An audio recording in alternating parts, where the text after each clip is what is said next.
Hello students, welcome to my channel learn English with Aditya. आज हम start करने वाले हैं अपनी फर्स्ट राइट बुक की नेक्स्ट पोएम जिसका नाम है द ट्रीज। ठीक है। एक बहुत मोरल है इस पोएम का, मोरल देने वाली पोएम है, एक मैसेज देने वाली पोएम है। और किस तरह से हमने एनवायरनमेंट को हम लोग डिस्ट्रॉय कर रहे हैं, कैसे बचा सकते हैं, क्या कंडीशंस हैं, वो इसमें पोएट ने बताया हुआ है।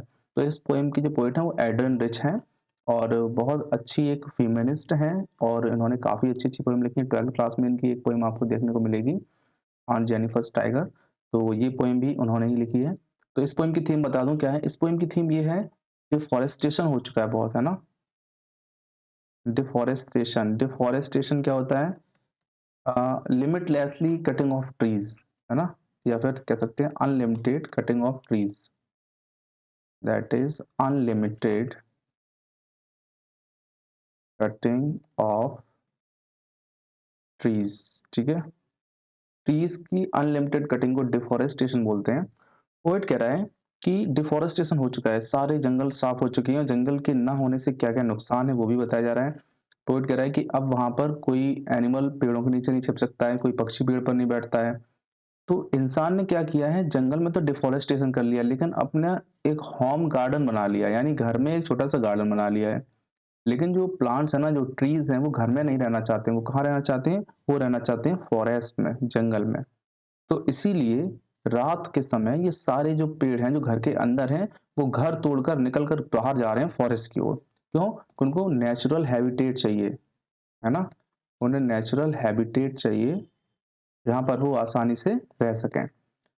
तो यही इस पोएम की थीम है और बस पोएट मैसेज देना चाहते हैं कि पेड़-पौधों को हमें बचाना चाहिए, ना कि उनको कंटीन्यूअसली डिस्ट्रॉय करना चाहिए। तो देखिए, the trees inside are moving out into the forest. Inside का मतलब है इनसाइड होम। जो घर के अंदर पेड़ हैं अब वो क्या हो रहे हैं? Moving out into the forest. वो निकल कर कहाँ जा रहे हैं? फॉरेस्ट में जा रहे हैं, जंगल की ओर जा रहे हैं। The forest that was empty all these days. और क्यों जा रहे हैं?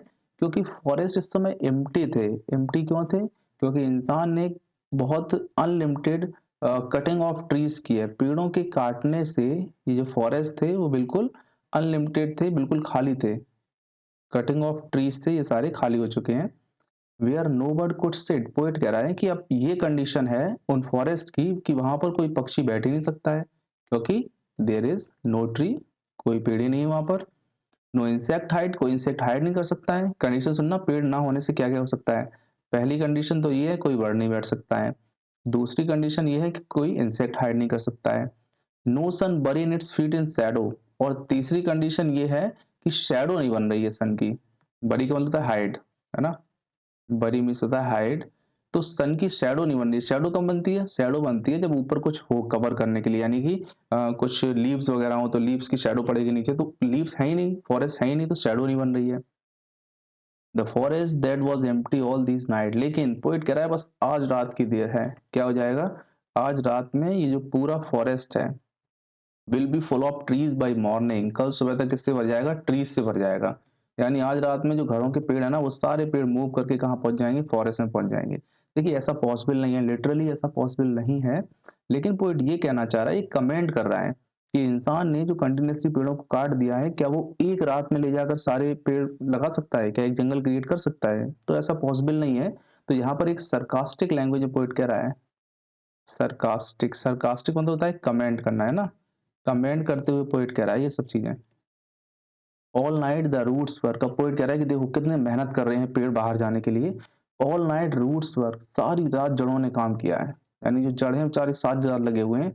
टू डिसएंगेज, डिसएंगेज होता है separate,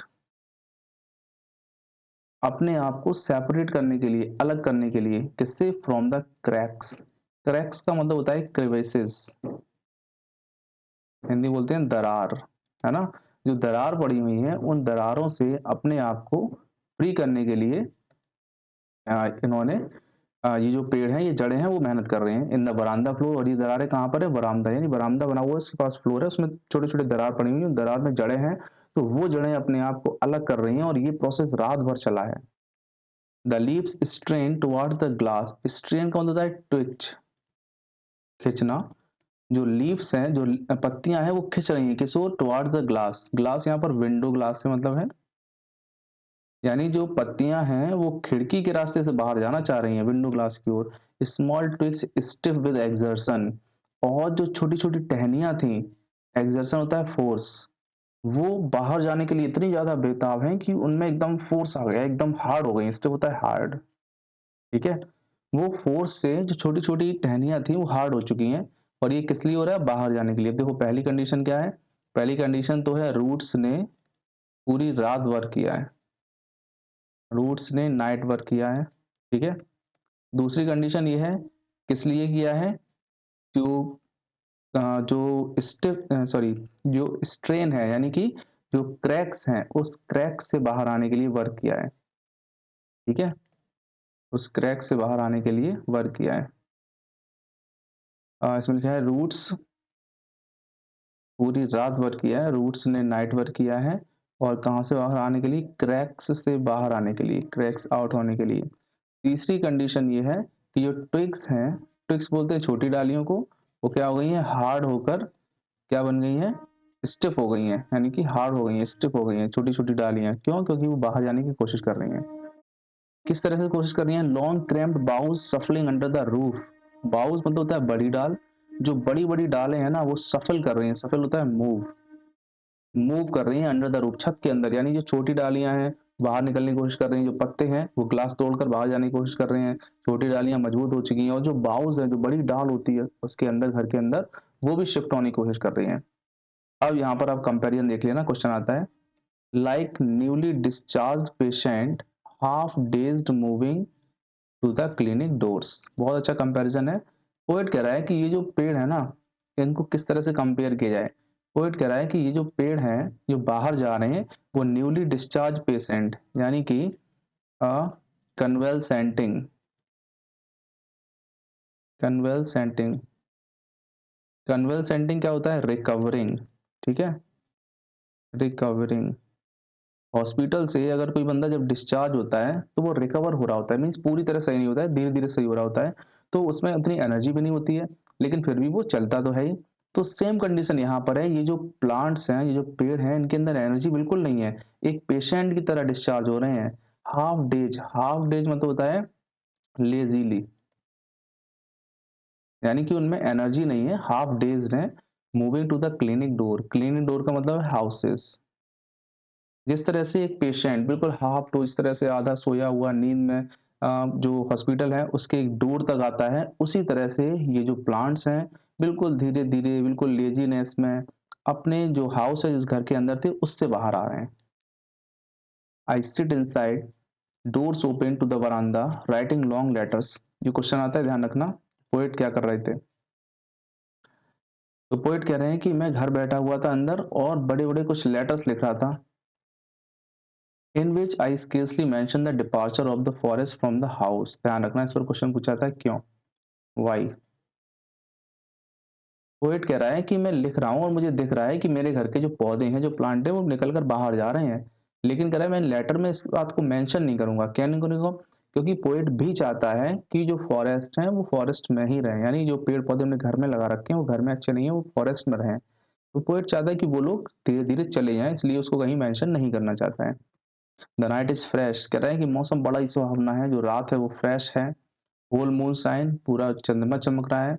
and sky still open, और जो आसमान वो एकदम खुला हुआ है। The smell of leaves and lichen, lichen मतलब जानते हैं आप लोग, एक प्लांट जैसा होता है एल्गी टाइप का। तो पोइट कह रहा है कि smell of leaves and lichen, पत्तियों की और लीचन की जो स्मेल है, still reaches like a voice into the room, वो कमरों में ऐसे जा रही है जैसे कोई बोल रहा हो, है ना। यानी कि ये जो स्मेल है, स्मेल को still reaches out like a voice, smell को वॉइस बोला गया है, यानी कि यहाँ पर क्या किया गया, पर्सोनिफाइड किया गया है। ठीक है, तो नेक्स्ट है, my head is full of whispers, what kind of whispers. Poet यहाँ पर कह रहा है मेरा जो सर है ना वो विस्कर से भरा हुआ है, किस टाइप की विस्कर से, तो विस्कर्स ऑफ ट्रीज, पेड़ों की जो खुसफुसाहट है ना, पेड़ धीरे धीरे बातें कर रहे हैं, खुसफुसा रहे हैं, तो उनकी बातों से मेरा सर भरा हुआ है। विच टुमारो विल बी साइलेंट, लेकिन कल तक ये जो खुसफुसाहट है वो साइलेंट हो जाएगी, क्यों, because trees will move to the forest, क्योंकि जो पेड़ हैं वो कहाँ मूव कर जाएंगे, फॉरेस्ट की ओर मूव कर जाएंगे। Listen the glass is breaking, कह रहा है सुनो ग्लास टूट रहा है। कौन तोड़ रहा है उसको? ट्विग्स, है ना, या फिर लीव्स, पत्तियां। ठीक है, तो जो ग्लास है वो टूट रहा है, कांच टूट रहा है, पत्तियां जोर लगाकर उस कांच को तोड़ रही हैं। कह रहा है, पोइट कह रहा है, इसकी आवाज सुनो। The trees are stumbling forward, stumbling मतलब होता है स्टैमरिंग, लड़खड़ाना, स्टैमरिंग। पोइट कह रहा है कि सब लड़खड़ाते हुए आगे बढ़ रहे हैं। इनटू द नाइट, रात में। Winds rush to meet them, और बाहर ये सीन है कि हवा एकदम खुशी खुशी आती है उनसे मिलने के लिए। रश का मतलब होता है रन, यानी हवा उन पेड़ों से मिलने के लिए, देम यहाँ पर ट्रीज के लिए आ रहा है, ट्रीज से मिलने के लिए दौड़ पड़ती है। The moon is broken like a mirror, अब पोइट कह रहा है कि चंद्रमा आधा है। Broken like a mirror means half, half moon निकला हुआ है। Its pieces flash now in the crown of the tallest oak, flash का मतलब होता है शाइन, ब्राइट, और जो चंद्रमा की रोशनी है ना वो ब्राइट हो रही है, वो पड़ रही है किस पर? एंड द क्राउन, क्राउन मतलब होता है पीक, चोटी, of the tallest oak, oak एक ट्री का नाम है। यानी कि पोइट ये कह रहा है कि जो मून है उसकी हाफ लाइट पड़ रही है, हाफ मून है, और वो हाफ लाइट किस पर पड़ रही है? क्राउन पर पड़ रही है, यानी हाईएस्ट पॉइंट पर पड़ रही है, किसके? एक ओक पेड़ के। ठीक है, तो ये हमारी पोएम हो गई, बहुत अच्छी पोएम है, और यहाँ पर पोइट एक मैसेज देना चाहते हैं और कोई पर्पज नहीं है। तो देख लीजिएगा, इसमें और भी कोई चीज़ अगर आपको नहीं समझ में आई है, एक एक बार, दो दो बार, तीन तीन बार देखिएगा, जब तक तब देखते रहिए, जब तक आपको बिल्कुल क्लियर पोएम नहीं हो जाती। तो ध्यान रखना, क्योंकि पोएम का मीनिंग थोड़ा सा डिफरेंट होता है समझने से। बाकी आप लोग को सेंस लगा लोगे, लेकिन पोएम में सेंस लगाना थोड़ा टिपिकल होता है। तो चलिए अब देखते हैं इसके कुछ की पॉइंट्स।